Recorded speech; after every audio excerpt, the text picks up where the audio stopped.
नमस्कार दोस्तों, स्वागत है आप सभी का अपने परिवार द नॉलेज प्लाजा में। उम्मीद करता हूँ आप लोग स्वस्थ होंगे और अपनी तैयारी अच्छे से कर रहे होंगे। तो आज की क्लास में आप लोगों को जीके के क्वेश्चंस कराए जाएंगे, तो सभी लोग क्लास में आ जाइए और क्लास को एक बार शेयर कर दीजिए, जिससे जो साथी छूट गए हैं वो भी क्लास में आ जाएँ। और कल का पीडीएफ तो आप लोगों को मिल ही गया होगा। कल का पीडीएफ प्रोवाइड कर दिया गया था एग्रीकल्चर के क्वेश्चंस का, तो वो आप लोगों को मिल गया होगा। वो जो आप लोगों को पीडीएफ प्रोवाइड किया जाता है उससे आप लोग क्वेश्चन की प्रैक्टिस किया करिए, और फिर आप लोग यहाँ से क्लास देख से आते हैं, उसके बाद उससे प्रैक्टिस किया करिए। उसके बाद उसको साथ साथ आप लोगों को आंसर शीट भी मिल जाता है, तो इससे आप लोग अपने क्वेश्चन चेक कर सकते हैं। इसीलिए हम उस पर टिक करके नहीं देते हैं, जिससे आप लोग प्रैक्टिस कर सकें। तो आप लोग डेली प्रैक्टिस किया करिए उसकी।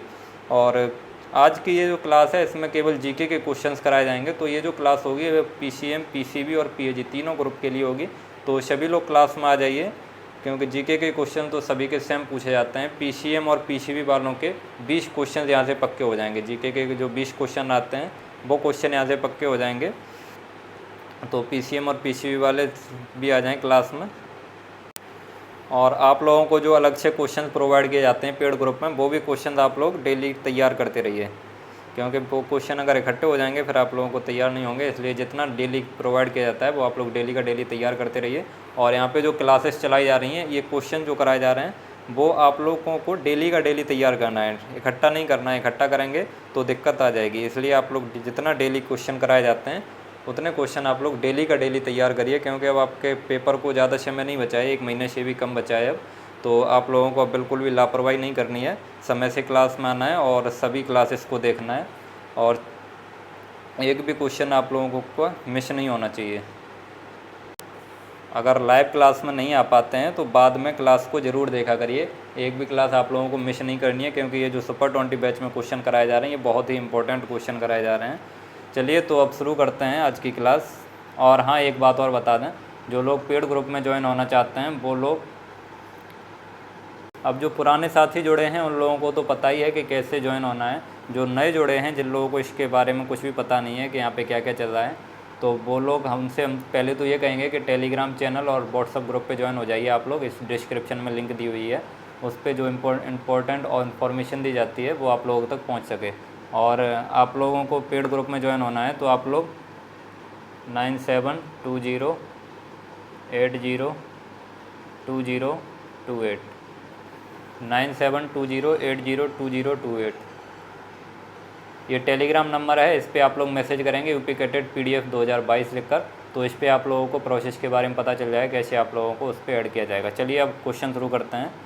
ये है आपका, भारत छोड़ो आंदोलन की शुरुआत कब हुई? भारत छोड़ो आंदोलन की शुरुआत कब हुई? तो भारत छोड़ो आंदोलन की शुरुआत कब हुई थी? आप सभी लोग आंसर करिए। इसमें यहाँ पे ज़्यादा क्वेश्चंस नहीं हैं जीके के, 12-13 क्वेश्चंस हैं जीके के, तो वो क्वेश्चन करेंगे अगर फिर टाइम बचता है, क्योंकि यहाँ पे बताने के लिए बहुत कुछ है जीके में। तो जितना टॉपिक बताने के लिए है, मतलब जो क्वेश्चन आपसे पूछ सकते हैं वो सब आप लोगों को यहाँ पे बताते चलेंगे। और अगर टाइम बचेगा तो आगे के क्वेश्चन भी कंटिन्यू करेंगे। अभी चलिए ये आप लोग आंसर करिए जल्दी से फटाफट। भारत छोड़ो आंदोलन की शुरुआत कब हुई थी? अगर किसी को डेट भी पता है तो डेट भी कमेंट करिए कब हुई थी। तो इसका राइट आंसर क्या हो जाएगा? 1942 में। भारत छोड़ो आंदोलन की शुरुआत 1942 में हुई थी। कब हुई थी? 9 अगस्त 1942 को 9 अगस्त 1942 को भारत छोड़ो आंदोलन की शुरुआत हुई थी। और भारत छोड़ो आंदोलन के समय ही गांधी जी ने डू और डाई का नारा दिया था। डू और डाई का नारा किसने दिया था? तो ये महात्मा गांधी जी ने दिया था। महात्मा गांधी ने। आप लोगों से क्वेश्चन पूछा जा सकता है कि डू और डाई, या इसको हिंदी में बोलेंगे करो या मरो का नारा किसने दिया था? तो ये दिया था महात्मा गांधी ने। कब दिया था? तो भारत छोड़ो आंदोलन के समय दिया था ये। और भारत छोड़ो आंदोलन कब हुआ था, इसकी शुरुआत कब हुई थी? तो ये हुई थी 9 अगस्त 1942 को। और इसको एक और नाम से जानते हैं, भारत छोड़ो आंदोलन को अगस्त क्रांति के नाम से भी जानते हैं। अगस्त क्रांति के नाम से भी भारत छोड़ो आंदोलन को जानते हैं। ये मैंने जितनी भी चीज़ें बताई हैं ये सब आप लोगों को तैयार होनी चाहिए। और 1947 में क्या हुआ था ये तो आप लोगों को पता ही है, 15 अगस्त 1947 को भारत स्वतंत्र हो गया था। 15 अगस्त 1947 को भारत स्वतंत्र हो गया था, इसीलिए 15 अगस्त को हर साल हम स्वतंत्रता दिवस मनाते हैं। चलिए नेक्स्ट क्वेश्चन देखते हैं। यह है आपका, भारत का राष्ट्रीय वृक्ष कौन सा है? भारत का राष्ट्रीय वृक्ष कौन सा है? सभी लोग आंसर करिए इसका। भारत का राष्ट्रीय वृक्ष कौन सा है? इस क्लास को ज़्यादा से ज़्यादा लोगों तक शेयर कर दीजिए, क्योंकि ये जो क्लास है ये बहुत ही इंपॉर्टेंट है, इससे ऐसे काफ़ी क्वेश्चंस बनते हैं, इसलिए आप लोग शेयर कर दीजिए क्लास में, जिससे ज़्यादा से ज़्यादा लोग क्लास में आ जाएं। तो भारत का राष्ट्रीय वृक्ष कौन सा होता है? बरगद होता है। कौन सा होता है? बरगद होता है, बरगद। इसको और किस नाम से जानते हैं? तो इसको बट वृक्ष के नाम से जानते हैं, तो इसका बी ऑप्शन सी हो जाएगा। भारत का राष्ट्रीय वृक्ष कौन सा है? बट वृक्ष, बी ऑप्शन सी हो जाएगा इसका। और यूपी का राजकीय वृक्ष कौन सा है? उत्तर प्रदेश का राजकीय वृक्ष कौन सा है? तो ये है अशोक। उत्तर प्रदेश का राजकीय वृक्ष पूछा जाए तो ये है अशोक। और भारत का राष्ट्रीय फल कौन सा है? तो भारत का राष्ट्रीय फल है आम। राष्ट्रीय फल, राष्ट्रीय फल कौन सा है? तो राष्ट्रीय फल है आम। और क्या क्वेश्चन पूछा जा सकता है? और उत्तर प्रदेश का राजकीय पक्षी कौन सा है? ये भी क्वेश्चन पूछा गया है। तो उत्तर प्रदेश का राजकीय पक्षी कौन सा है? ये आप लोग नोट कर लीजिए, राजकीय पक्षी। उत्तर प्रदेश का राजकीय पक्षी कौन सा है? तो ये है सारस।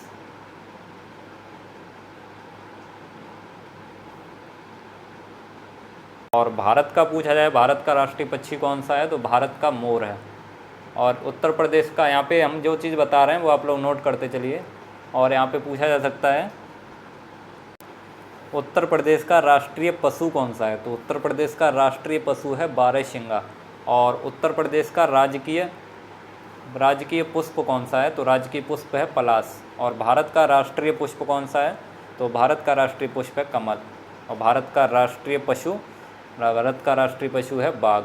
तो ये मैंने जितनी चीज़ें बताई हैं या आप लोगों को पता भी होगा, जिसको जो चीज़ नहीं पता है वो आप लोग नोट कर लीजिए। ये आपका नेक्स्ट क्वेश्चन है, इसका आप सभी लोग आंसर करिए फटाफट। हाई कोर्ट के मुख्य न्यायाधीश का वेतन कितना होता है? हाई कोर्ट को हिंदी में उच्च न्यायालय बोलते हैं। तो हाई कोर्ट के मुख्य न्यायाधीश का वेतन कितना होता है? सभी लोग आंसर करिए जल्दी से। तो इसका जो वेतन होता है वो होता है 2.5 लाख। इसकी जो सैलरी होती है वो 2.5 लाख इसकी सैलरी होती है। बाकी जो भत्ता मिलता है वो तो अलग होता है, लेकिन इसकी सैलरी जो होती है वो होती है 2.5 लाख। डी ऑप्शन सी हो जाएगा इसका। और हाई कोर्ट के जो अदर जज होते हैं जो हाई कोर्ट के, उनकी जो सैलरी होती है वो होती है 2,25,000। हाई कोर्ट के अदर जज की सैलरी होती है 2,25,000। आप लोगों से क्वेश्चन पूछ लिया जाए कि हाई कोर्ट के न्यायाधीशों का वेतन कौन तय करता है, तो अगर क्वेश्चन पूछा जाए कहीं पे आप लोग नोट कर लीजिए कि हाई कोर्ट के न्यायाधीशों का वेतन कौन तय करता है, तो ये संसद तय करती है। कौन तय करता है? संसद तय करती है हाई कोर्ट के न्यायाधीशों का वेतन। चलिए अगला क्वेश्चन देखते हैं। ये है, महाभाष्य किसकी पुस्तक है? महाभाष्य किसकी पुस्तक है? इंपॉर्टेंट क्वेश्चन है, सभी लोग आंसर कर दीजिए इसका। महाभाष्य किसकी पुस्तक है? तो महाभाष्य जो है वो पतंजलि की पुस्तक है। महाभाष्य पतंजलि की पुस्तक है। और एक क्वेश्चन और पूछा जाता है, कल्लड़ की पुस्तक कौन सी है? तो जो राजतरंगिणी है, राजतरंगिणी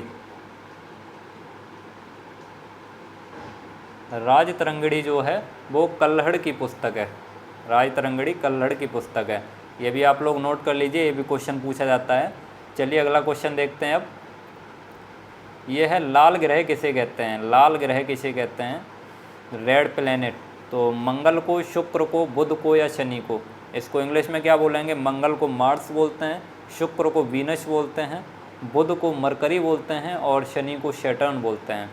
तो आप सभी लोग जल्दी से आंसर कर दीजिए इसका, लाल ग्रह किसे बोलते हैं? तो लाल ग्रह जो होता है वो मंगल को बोलते हैं, इसको इंग्लिश में क्या बोलते हैं? मार्स।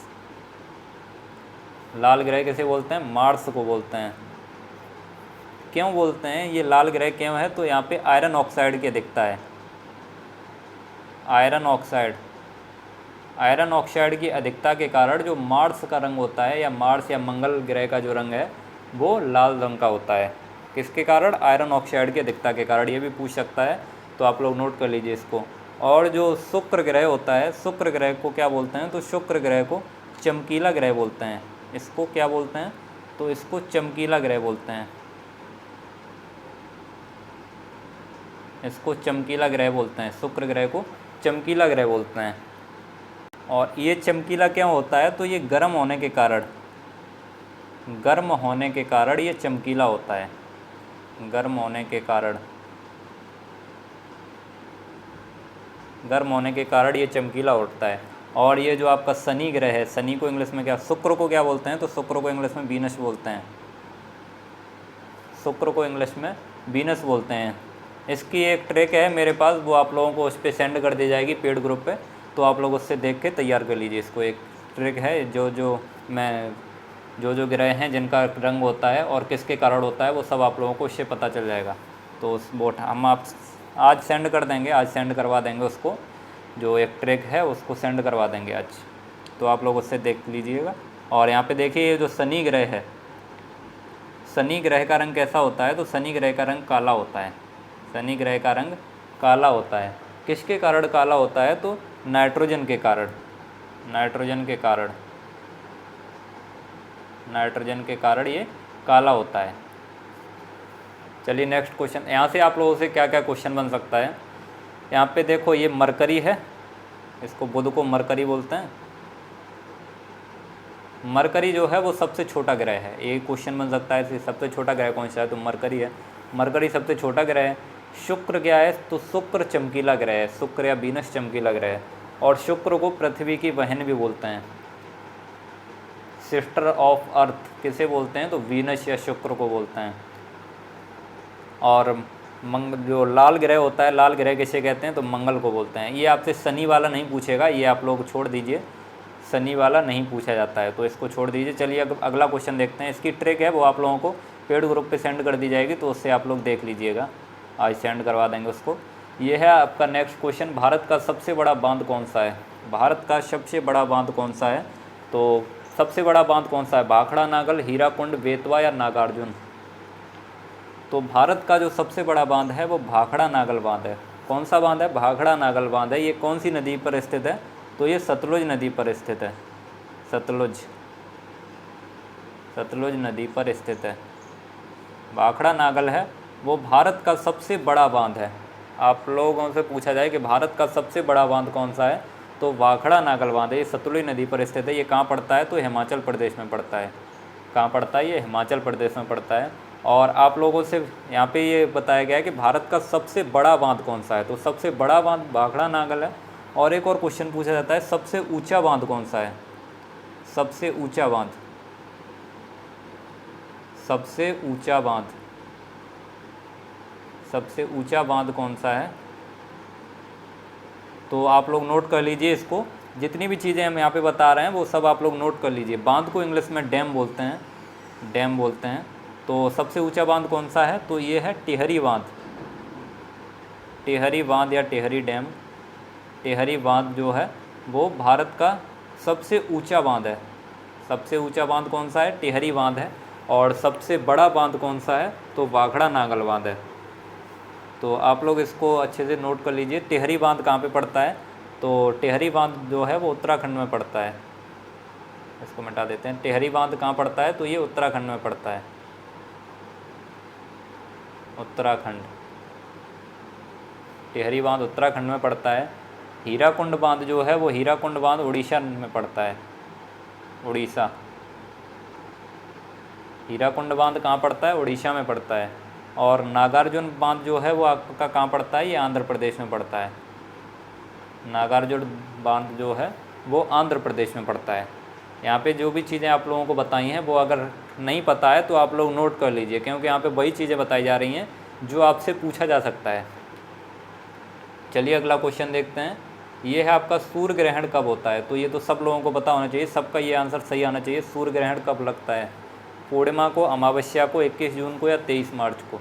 तो सभी लोग आंसर करिए इसका, सूर्य ग्रहण कब लगता है?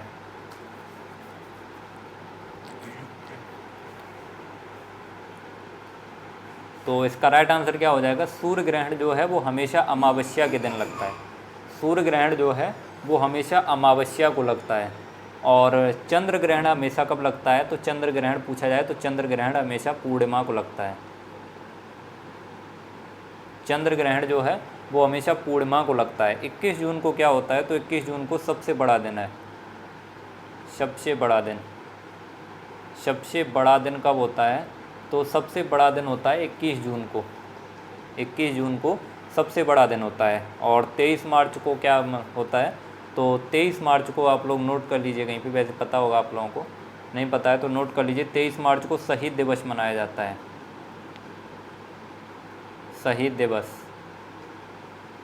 23 मार्च को शहीद दिवस मनाते हैं। क्यों मनाते हैं, क्योंकि 23 मार्च को भगत सिंह,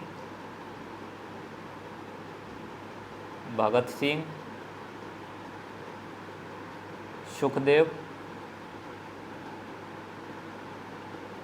और राजगुरु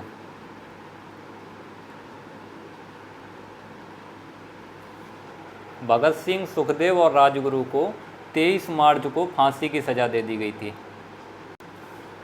इसीलिए 23 मार्च को शहीद दिवस मनाते हैं। भगत सिंह, सुखदेव और राजगुरु को तो आप लोग जानते होंगे, ये बहुत बड़े स्वतंत्रता सेनानी थे। इनको 23 मार्च को भगत सिंह, राजगुरु और सुखदेव को फांसी की सज़ा दे दी गई थी, इसीलिए 23 मार्च को हम लोग शहीद दिवस मनाते हैं। चलिए अब अगला क्वेश्चन देखते हैं। ये है आपका, आप लोगों को अगर क्लास अच्छी लग रही है तो इसे लाइक कर दीजिए और ज़्यादा से ज़्यादा लोगों तक शेयर कर दीजिए, जिससे जो साथी और पढ़ना चाहते हैं वो भी पढ़ सकें। ये आपका एफसीआई की स्थापना कब हुई, तो एफसीआई का पूरा नाम क्या होता है, एफसीआई का पूरा नाम होता है food corporation of India. Food corporation, food corporation of India. FCI का पूरा नाम होता है फूड कॉरपोरेशन ऑफ इंडिया। इसकी स्थापना कब हुई थी, तो इसकी स्थापना हुई थी 14 जनवरी 1965। बी ऑप्शन सी हो जाएगा इसका। कब स्थापना हुई थी, तो 14 जनवरी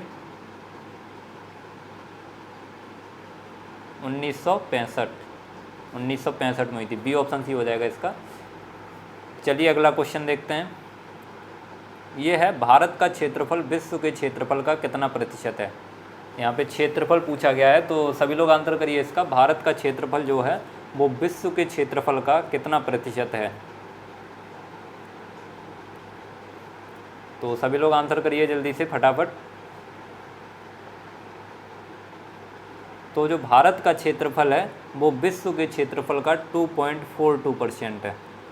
2.42% है भारत का क्षेत्रफल विश्व के क्षेत्रफल का, तो इसका सी ऑप्शन करेक्ट हो जाएगा। और भारत की जनसंख्या पूछी जाए, भारत की जनसंख्या विश्व की जनसंख्या का कितना प्रतिशत है, भारत की जनसंख्या पूछी जाए, भारत की जनसंख्या, तो ये है 17.7%। 17.7%। अगर जनसंख्या पूछा जाता तो आपका ये ऑप्शन सी हो जाता। 17.3 लिखा है तो 17.7, इसमें कोई ज़्यादा अंतर नहीं है। तो क्लियर आप लोग याद कर लीजिए, भारत की जो जनसंख्या है वो विश्व की जनसंख्या का 17.7% है।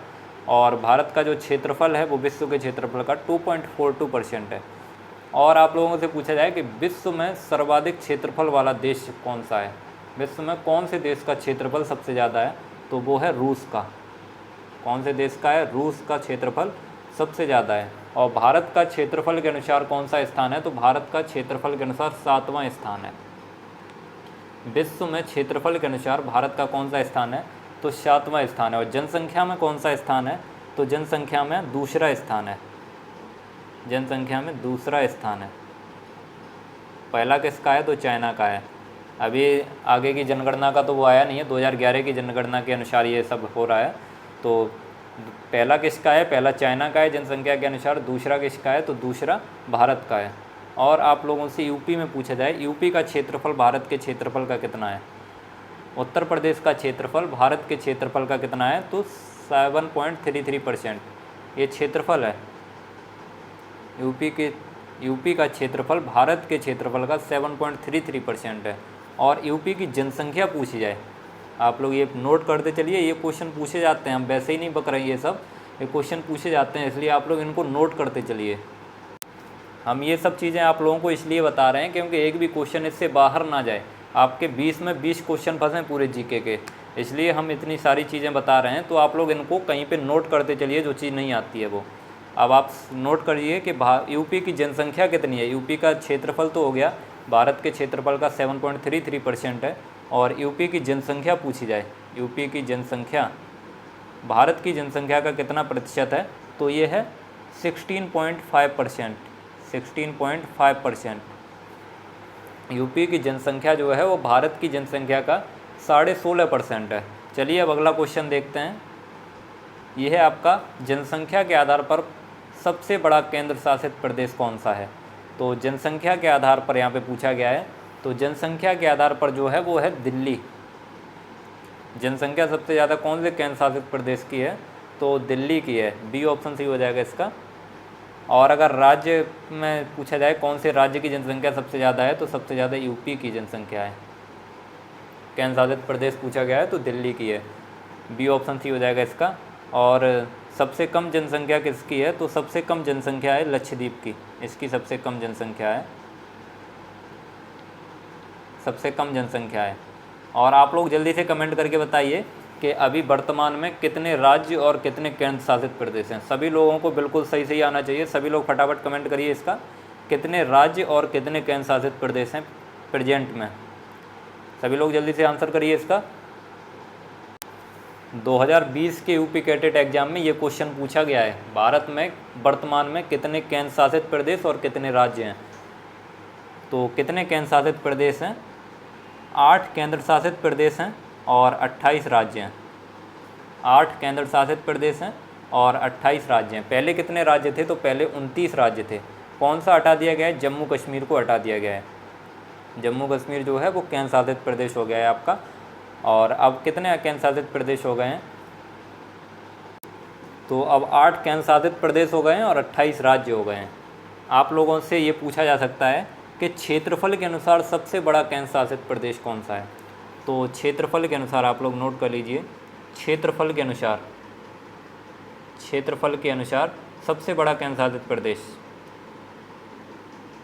सबसे बड़ा केंद्र शासित प्रदेश कौन सा है, तो ये है आपका जम्मू कश्मीर। जम्मू कश्मीर, जम्मू कश्मीर जो है वो क्षेत्रफल के अनुसार सबसे बड़ा केंद्र शासित प्रदेश है। और दूसरे नंबर पे कौन आता है, तो दूसरे नंबर पे आता है आपका लद्दाख। दूसरे नंबर पे आपका आता है लद्दाख।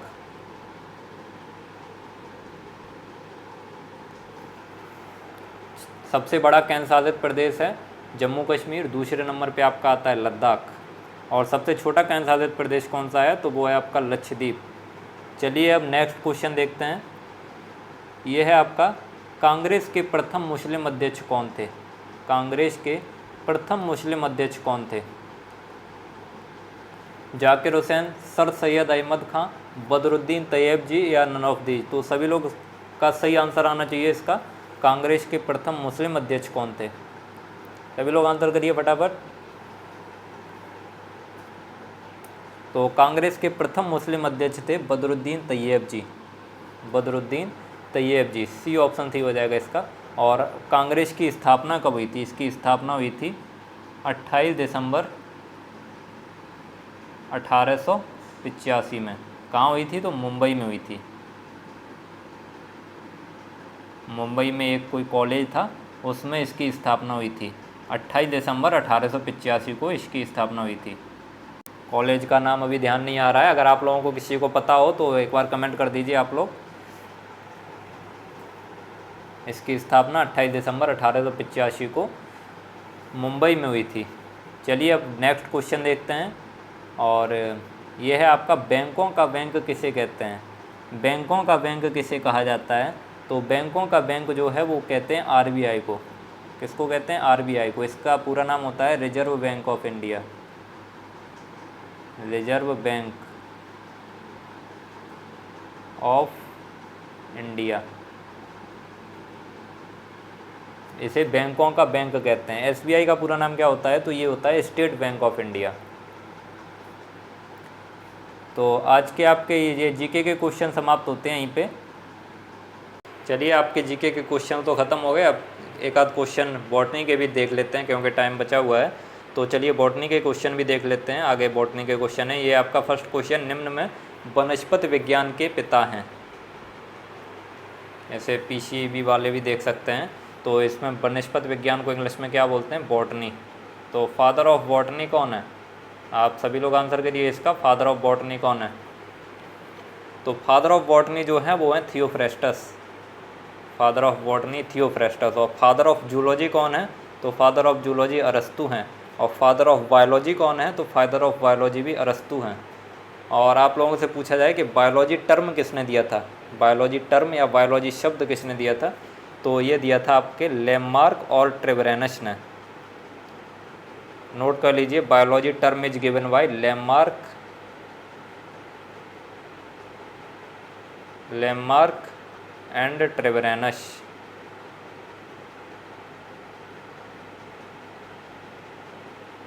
किसने दिया था? तो लेमार्क एंड ट्रेवरेनस ने। चलिए अगला क्वेश्चन देखते हैं।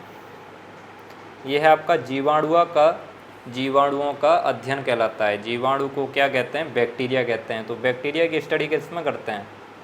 बैक्टीरिया, नाम से ही क्लियर हो रहा है, बैक्टीरियोलॉजी में करेंगे। डी ऑप्शन सी हो जाएगा इसका। किस में करते हैं? बैक्टीरियोलॉजी में करते हैं। वायरोलॉजी में किसकी स्टडी करते हैं? तो वायरोलॉजी में वायरस की स्टडी करते हैं। वायरोलॉजी में वायरस की स्टडी करते हैं। जूलॉजी में किसकी करते हैं? तो जीव जंतुओं की। नहीं, जूलॉजी में तो जंतुओं की करते हैं केवल, यानी लिविंग ऑर्गेनिज्म की, जंतुओं की करते हैं। और माइकोलॉजी में किसकी करते हैं? तो माइकोलॉजी में करते हैं फंजाई की। फंजाई को हिंदी में क्या बोलते हैं? फंजाई को हिंदी में कवक बोलते हैं। और वायरस को हिंदी में विषाणु बोलते हैं। चलिए अगला क्वेश्चन देखते हैं। यह है आपका, और यहीं पे ख़त्म करते हैं, ये आपका लास्ट क्वेश्चन करते हैं। जीवधारियों का 5 जगतीय वर्गीकरण किसने दिया था? तो जीवधारियों का 5 जगतीय वर्गीकरण जो था वो आर.एच. विटेकर ने दिया था। जीव जातियों का 5 जगतीय वर्गीकरण आर.एच. विटेकर ने दिया था। कब दिया था? ये दिया था 1969 में, 1969 में जीव जगत का 5 जगतीय वर्गीकरण आर.एच. विटेकर ने दिया था। कौन कौन से 5 जगत में बांटा था आर.एच. विटेकर ने? तो क्रम भी पूछा जाता है इसका, तो आप लोग नोट कर लीजिए इसको, कौन कौन से थे। मोनेरा, उसके बाद प्रोटिस्टा,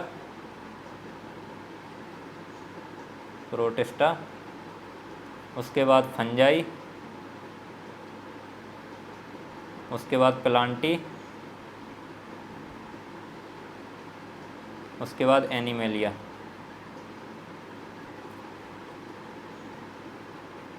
ये 5 जगत में आर.एच. विटेकर ने जीव जगत को बांटा था। Monera, protista, fungi, Plantae and Animalia. तो चलिए आज की क्लास आपकी यहीं पे समाप्त करते हैं। उम्मीद करता हूँ आप लोगों को क्लास बहुत अच्छी लगी होगी। अगर क्लास अच्छी लगी है तो इसे लाइक कीजिए, ज़्यादा से ज़्यादा लोगों तक शेयर कीजिए। और जो लोग चैनल पे पहली बार आए हुए हैं वो लोग चैनल को सब्सक्राइब करेंगे, बेल आइकन प्रेस करेंगे, ताकि आने वाले वीडियो के नोटिफिकेशन आपके पास समय से पहुँच सकें। और जितना कंटेंट आप लोगों को यहाँ पर कराया जाता है, जितने क्वेश्चन आप लोगों को डेली प्रोवाइड किए जाते हैं, तो वो क्वेश्चन तो आप लोग डेली का डेली तैयार करते चलिए। एक भी क्लास आप लोगों को मिस नहीं करनी है, यानी कि एक भी क्लास आप लोगों को मिस नहीं करनी है। जितने भी क्वेश्चन यहाँ पे कराए जा रहे हैं वो सब क्वेश्चन यहाँ पे देखने हैं आप लोगों को। और जो साथी नए जुड़े हैं उन लोगों को बता दें कि UP CATET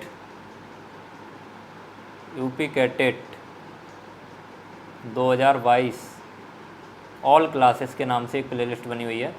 all classes, UP CATET 2022 all classes के नाम से एक प्लेलिस्ट बनी हुई है। जो साथी नए जुड़े हैं उसमें जितनी भी वीडियो हैं यूपी कैटेट 2022 ऑल क्लासेस में, तो वो सारी वीडियो आप लोग देख के उनमें जितने भी क्वेश्चन कराए गए हैं वो आप लोग तैयार कर लीजिए। क्योंकि ये जो क्वेश्चंस कराए गए हैं ये बहुत ही इंपॉर्टेंट क्वेश्चन है। आप लोग जुड़ने में थोड़ा लेट हो गए हैं तो कोई बात नहीं है, उसमें आपकी सारी वीडियो डाल दी गई हैं, तो उससे आप लोग उसको तैयार कर लीजिए। और ऐसे ही आप लोगों को डेली प्रैक्टिस कराई जाती है क्वेश्चन की, और इसका PDF जो है वो पेड ग्रुप पे सेंड किया जाता है। तो आप लोग अगर ज्वाइन होना चाहते हैं तो सबसे पहले तो हम कहेंगे कि आप लोग टेलीग्राम पे और व्हाट्सअप ग्रुप पे ज्वाइन हो जाइए। टेलीग्राम चैनल और व्हाट्सएप ग्रुप की लिंक यहाँ पे डिस्क्रिप्शन में दी हुई है, उससे जाके पहले तो ज्वाइन हो जाइए, जिससे जो इंपॉर्टेंट इन्फॉर्मेशन दी जाती है वो आप लोगों तक पहुँच सकें। और जिन लोगों को नहीं पता है कैसे ज्वाइन होना है वो लोग इस नंबर पे मैसेज करेंगे 9720802028। ये टेलीग्राम नंबर है, इस पर आप लोग मैसेज करेंगे यूपी कैडेट PDF 2022 लिखकर, तो आप लोगों को पता चल जाएगा कैसे आप लोगों को पेड ग्रुप में ज्वाइन किया जाएगा। तो ये इस पर आप लोगों को कॉल नहीं करनी है, केवल मैसेज करनी है, मैसेज करेंगे उससे आप लोगों को रिप्लाई मिल जाएगा। तो चलिए अब मिलेंगे आपको कल की क्लास में। इसका PDF आप लोगों को अभी नहीं मिलेगा, इसका PDF आप लोगों को जब ये क्वेश्चन पूरे हो जाएंगे तब आप लोगों को इसका PDF प्रोवाइड कर दिया जाएगा। आज आप लोगों को वो पेड ग्रुप पे वो सेंड कर दिया जाएगा, जो मैंने ट्रिक बताई थी वो ग्रह का वो याद करने की, प्लेनेट का, तो वो आप लोग उससे याद कर लेना, वो सेंड करवा देंगे आज। चलिए मिलेंगे आपको कल की क्लास में, तब तक के लिए आप लोग अपनी तैयारी बहुत अच्छे से करते रहिए, क्योंकि अब टाइम बहुत कम बचा है। और जितने भी क्वेश्चन आप लोगों को डेली कराए जाते हैं, डेली का डेली तैयार करिए। चलिए सभी लोगों को गुड नाइट, जय हिंद, वंदे मातरम।